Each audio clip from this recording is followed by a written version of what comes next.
Shana Tova à tous. J'espère que tout se passe bien pour vous tous. Bien entendu, tous les cours ils sont pour Aref Sheman nos malades, les Nishpan non Niftarim dont Rachel Batiakot, et pour la Tzlachat, tous ceux qui en ont besoin. Bien entendu, on est toujours dans la dynamique de Kippour en ce moment, ce qui va arriver, si Dieu veut, lundi, donc à partir de dimanche soir. Et on va étudier un petit Dvar Torah du Rav Biderman comme à l'accoutumée, sur la force du repentir, la force de justement faire Teshuvah, parce que c'est le but de Yom Kippour, c'est pour pouvoir avoir un bon jugement et qu'on nous retire nos fautes. Il faut dire, j'arrête de faire ces fautes et maintenant je passe à des bonnes choses, mais je fais Teshuvah, un total repentir, j'arrête de faire ces fautes et je les regrette. On voit le Rambam dans Igrot Shovot, dans un recueil avec plein de lois relatives à la Teshuvah, au repentir. Il nous dit que le repentir, c'est quelque chose de très grand parce que ça rapproche l'homme d'Akadosh Baruch Hu. Ça rapproche l'homme de Dieu. Et ça, on le voit dans plein de versets, dans plein de psukim, notamment chez les prophètes. On voit, il y a un passage qui nous dit « Reviens Israël jusqu'à Hachem ton Dieu » ou bien « Vous n'êtes pas revenu jusqu'à moi, parole d'Hachem ». On voit ça dans Amos. Il y a aussi marqué « Si tu reviens Israël, parole d'Hachem, reviens à moi ». On voit ça dans Jérémie. Et on dit aussi que grâce au repentir, on s'attachera à Kadosh Baruch Hu. Il y a plein de versets qui n'arrêtent pas de parler que de ça. Et justement, même si une personne est éloignée, grâce à la teshuvah, elle peut se rapprocher de Dieu.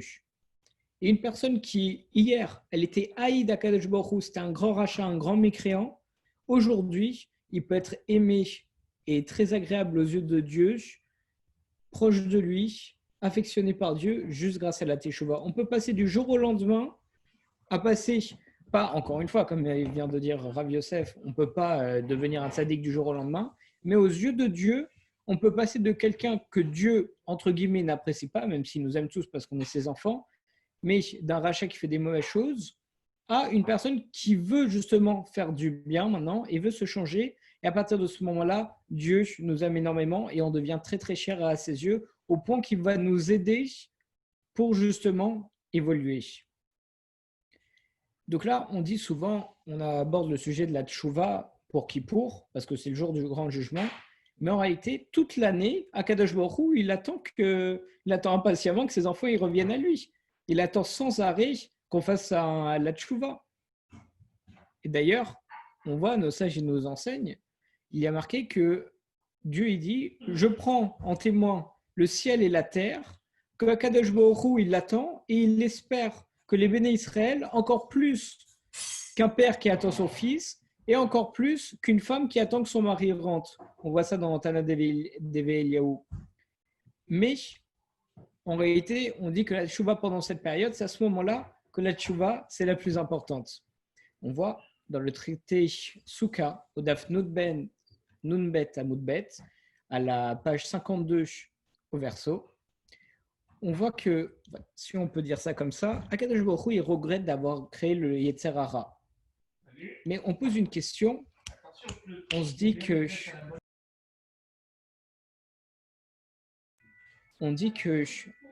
comment ça se fait qu'Akadosh Baruch Hu, il va regretter quelque chose qu'il a créé?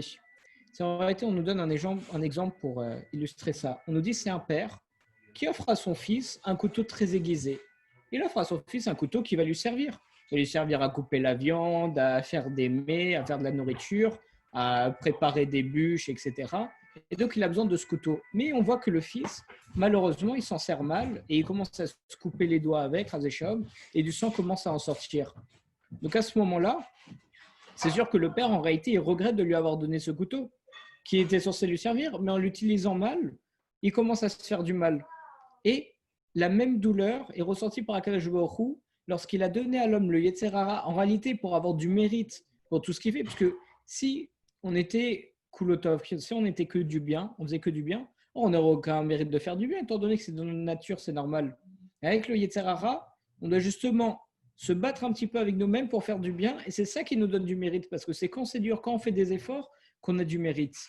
Mais Akadosh Baruch Hu, il regrette un petit peu de nous avoir donné ce Yetzer Hara, parce qu'on voit que le Yetzer Hara, il arrive à nous séduire, et malheureusement, souvent, et pour moi le premier, à faire trébucher. Et c'est dans ce sens qu'on peut expliquer justement le verset qui dit « Hachem ton Dieu reviendra grâce à ton retour ». Et si l'homme, en réalité, il fait la tchouva, il fait un repentir d'un cœur sincère, alors ça entraîne qu'Akadosh Baruch Hu, lui aussi, il regrette d'avoir créé le Yetzer Hara qu'il a fait trébucher en premier lieu. Et donc Akadosh Baruch Hu, il va se lamenter et pleurer avec cet homme qui veut justement sincèrement revenir vers Dieu. On voit dans la Jérusalem d'antan, à l'époque à Jérusalem, il y avait le tzaddik Rabbi Nachman Yetzer. C'était une personnalité importante de la Chassidoute de Shtempanchet. Il venait de Russie et malheureusement, il a eu une histoire avec son fils qui a connu une très grande chute spirituelle et qui s'est laissé entraîner par le communisme, on connaît à l'époque à la Russie, et il a complètement abandonné la Torah. Et Rabbi Nachum, jamais il parlait à qui que ce soit de la souffrance qu'il avait que justement son fils il ait quitté la Torah alors que c'était un grand sadique. Et un jour, il a entendu un groupe d'Avrevrim, des étudiants en Torah, qui étaient en train de discuter. Et il y en a un d'eux qui ont rapporté les paroles du Rambam et ont posé une question en disant comment est-ce qu'une personne, s'il voulait, en un seul instant, le fauteur, il pourrait passer du stade d'une personne haïe par Akadosh Baruch Hu, qui fait un objet d'horreur et d'abomination devant Dieu, à quelqu'un qui est agréable et proche aux yeux de Dieu. Comment une personne, un fauteur en plus, c'est même pas une bonne personne, un fauteur, il peut passer en un seul instant d'un mécréant à quelqu'un qui n'est pas aimé par Dieu à quelqu'un qui est aimé par Dieu. Et Rabbi Nachum, quand il a entendu ça, il s'écria d'un cœur enflammé, il a dit: vous connaissez tout ce qui est arrivé à mon fils, vous savez tout ce que mon fils, il s'est éloigné de la Torah.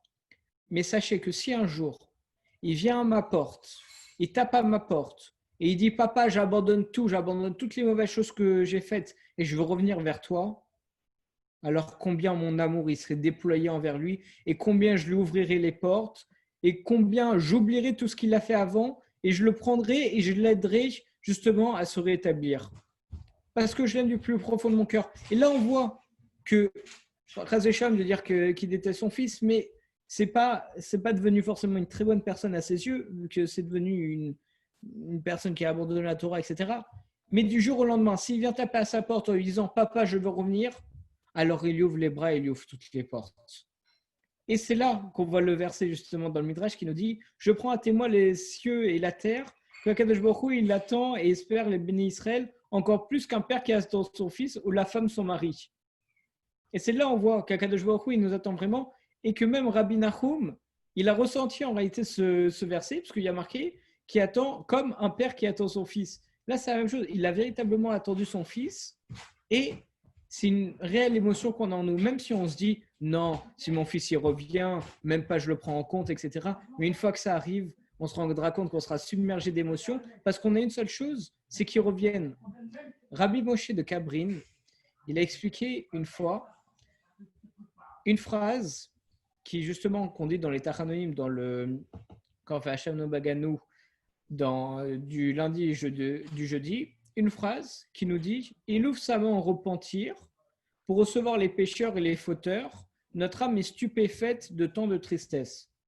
Or tout de suite, d'abord on voit qu'Akadosh Baruch Hu, il a toujours la main grande ouverte, justement pour récupérer les fauteurs, quelle que soit leur situation, peu importe comment ils sont.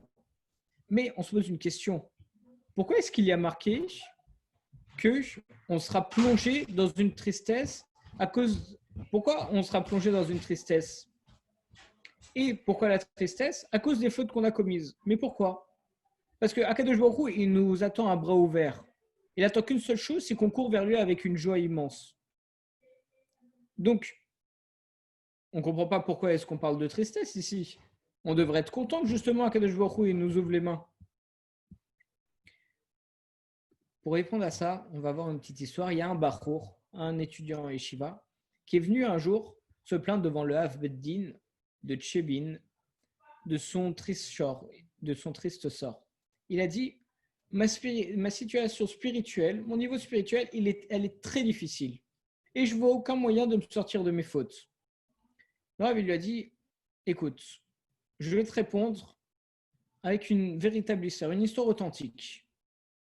un jour, il y a un juif qui marchait seul dans la rue pour aller faire les caparotes. On sait les caparotes, c'est un procédé qu'on fait justement pour expier nos fautes juste avant Kippour, en prenant un poulet auquel on va faire la shrita, qu'on va abattre rituellement, pour justement mettre nos fautes sur lui et on le donne comme une sorte de sacrifice pour retirer nos fautes.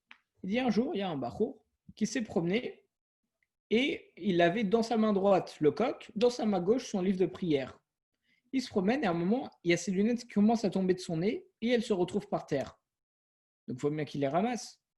Mais il dit, avec quelle main je vais les ramasser? Parce que si je les ramasse avec ma main gauche, je vais mettre mon sidour, mon livre de prière qui est kadosh, qui est saint, je vais le mettre par terre et c'est pas bien pour lui, je n'ai pas le droit de faire ça. Je vais faire avec la main droite. Non, si je prends le poulet, je le pose par terre, il va s'enfuir, je ne vais pas pouvoir faire les caparottes, je ne vais pas pouvoir faire mon repentir et mettre mes fautes sur lui.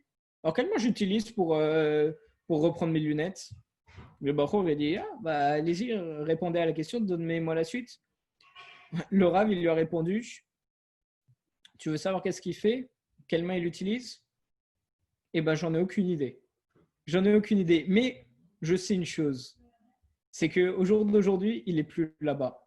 Et toi aussi, avec le repentir, si tu as la volonté, eh ben, tu mériteras bientôt de sortir de là où tu es. Donc de toute façon, peu importe qu'est-ce qu'il a choisi et tout, ce qui compte, c'est qu'au final, il a voulu faire le repentir, il a fait le repentir et il s'en est sorti. Le Mabit, dans son ouvrage qui s'appelle Bet Elohim, il écrit justement quelque chose de très encourageant. Il nous dit que les fautes de celui qui fait Teshuvah, elles sont entièrement effacées, même s'il trébuche à nouveau, Chaz Shalom. Et ça, et donc s'il trébuche à nouveau, c'est comme si c'était la première fois qu'il faisait des fautes, parce que toutes les fautes qu'il avait avant, tout est annulé. Et Rabbi Tzadok, il nous rapporte pour sa part, dans son livre qui est Tarat Hashavim, au nom du Rav de Pano, que le repentir, ça a une influence que pour les bénis Israël, que pour les juifs, et pas pour les goïms, pas pour les non-juifs. Mais donc, il s'interroge sur le fait que les habitants de Ninvé, qui était une ville de non-juifs au temps du prophète Yona, comment est-ce qu'eux, ils arrivaient à retirer le décret de destruction qui pesait sur leur ville grâce au repentir, alors qu'ils n'étaient pas juifs? Donc, je ne comprends pas. Si le repentir, ça marche que pour les juifs, comment est-ce que les habitants de cette ville, ils ont réussi à retirer leur mauvais décret grâce au repentir? Et en réalité, il répond que la tchouva, c'est en mesure de déraciner complètement la faute rétroactivement. Rétroactivement, ça veut dire j'ai fait la faute et je retire la faute que j'ai faite dans le passé. Cependant, cette force, elle a été donnée qu'au béné Israël. Mais même un non-juif, il peut annuler le châtiment qui pèse sur lui lorsqu'il corrige sa conduite. Il peut annuler le châtiment, mais ce n'est pas pour autant qu'il retire toutes ses fautes passées. Mais un juif, lorsqu'il fait teshuva, il retire ses fautes passées. Et en plus de ça, on dit, si c'est vraiment sincère, ces fautes, elles deviennent des mérites. C'est extraordinaire. Et ça nous enseigne justement la force de la tchouva, du repentir, qu'on va essayer, Bezrat Hashem, de faire à Yom Kippour. Parce que ça peut même retirer une faute comme si elle n'avait jamais été commise, comme si elle n'avait jamais existé. Et en outre, ça nous enseigne que même un repentir partiel, même si on ne fait pas un repentir total, on sait, je me dis, je veux manger cachère, je vais arrêter de manger pas cachère. Même si on sait qu'on ne va pas réussir tout de suite à manger glatte cachère, la plus grande hashkara, le plus grand niveau de cacheroute, même si c'est partiel, même si au moins on a la volonté, eh ben, ça nous donne également la force d'annuler les mauvais décrets. Voilà les amis, en espérant qu'on passe tous un très bon jeûne de Kippour, qu'on ait tous un bon jugement, qu'on arrive tous à faire teshuva sur nos petites fautes. Pour moi, les grandes fautes, je suis sûr, c'est quasiment rien.